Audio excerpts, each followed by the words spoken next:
प्रिय भावकों, जय श्री कृष्णा। आज मैं आपको एक गूढ़ तत्व की बात बता रहा हूँ। वैसे आपको पता होगा, जिनको नहीं पता है उनके लिए बता रहा हूँ।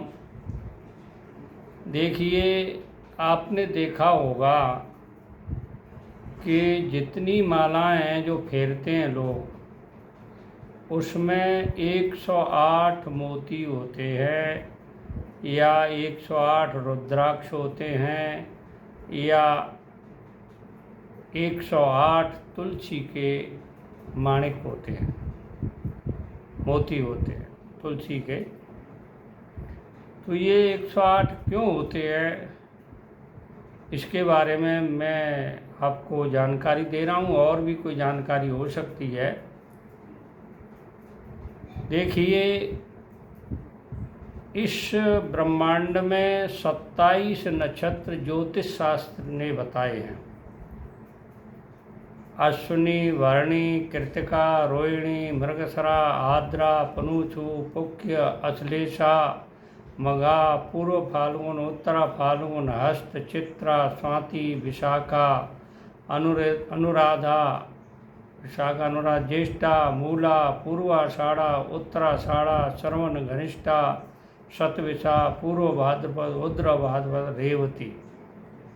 एक 28वां नक्षत्र अभिजित नक्षत्र है, उसका मान बहुत कम है, इसलिए ज्योतिष शास्त्र में ज़्यादातर 27 नक्षत्रों की गणना की गई है। यानी ये पूरे ब्रह्मांड में 27 नक्षत्र ही माने गए हैं। 28वां अभिजित नक्षत्र माना है, परंतु ज्योतिष शास्त्र में 27 नक्षत्रों की ज़्यादातर गणना होती है। अब देखिए, एक नक्षत्र के 4 चरण होते हैं। कितने? 100, मतलब 27 नक्षत्र, प्रत्येक नक्षत्र के 4 चरण होते हैं। 27 में 4 का गुणा करो तो 108 आता है। ये भी कारण है 108 के मोती होने के माला का। दूसरा ये है कि जो राशियां हैं वे कुल 12 राशि होती हैं। मेष, वृष, मिथुन, कर्क, सिंह, कन्या, तुला, वृश्चिक, धनु, मकर, कुंभ और मीन।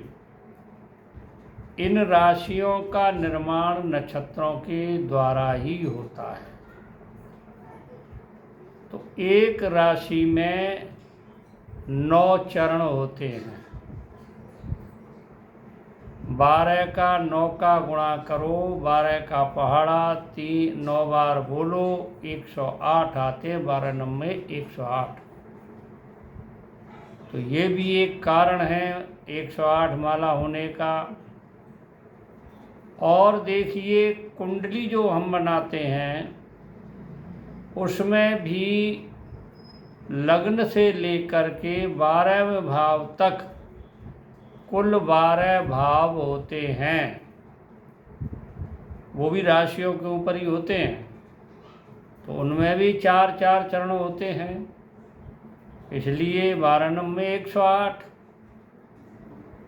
तो देखिए, माला के 108 होने का ये कारण करीब करीब महापुरुषों के नाम के आगे श्री श्री 108 श्री, कोई 1008 श्री लगा देते हैं।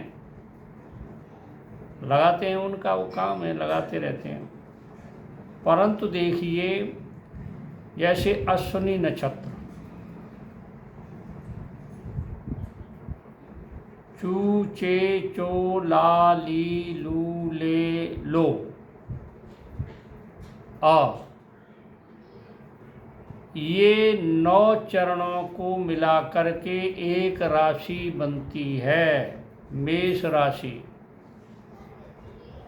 तो 4 तो अश्विनी के, 4 भरणी के, 1 कृतिका का चरण लेकर के एक राशि बनी मेष राशि। इसी तरह वृष राशि कैसे बनेगी? 3 तो कृतिका के, 3 कृतिका के, 4 रोहिणी के, 1 मृगशिरा का, 2 मृगशिरा के, 3 4 7 और मृगशिरा के 2। इस तरह से ये 9 चरणों में वृष राशि बनी।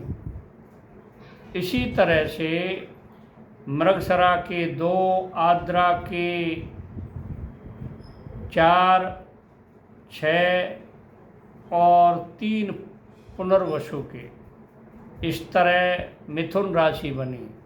इसी तरह से 9 चरणों की 12 राशियां बनती हैं और ये 12 राशियां ज्योतिष में बहुत महत्वपूर्ण स्थान रखती हैं।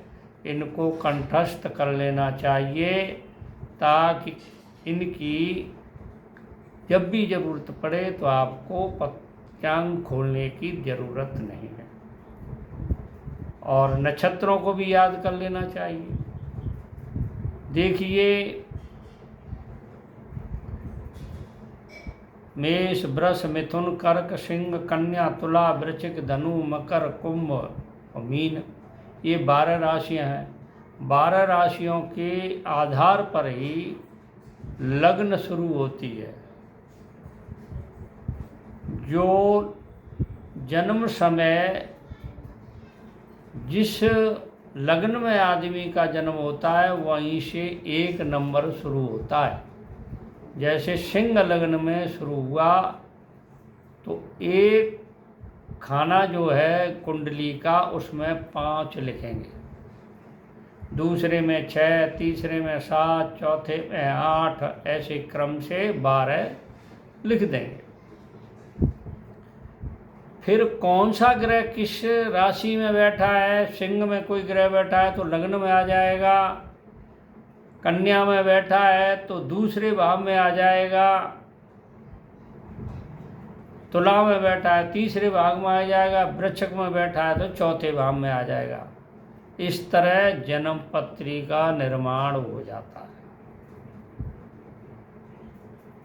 तो मैंने आपको ये जानकारी दी है। जो नए भाई बहन जुड़े हैं वो मेरे चैनल को सब्सक्राइब करें, लाइक करें, शेयर करें।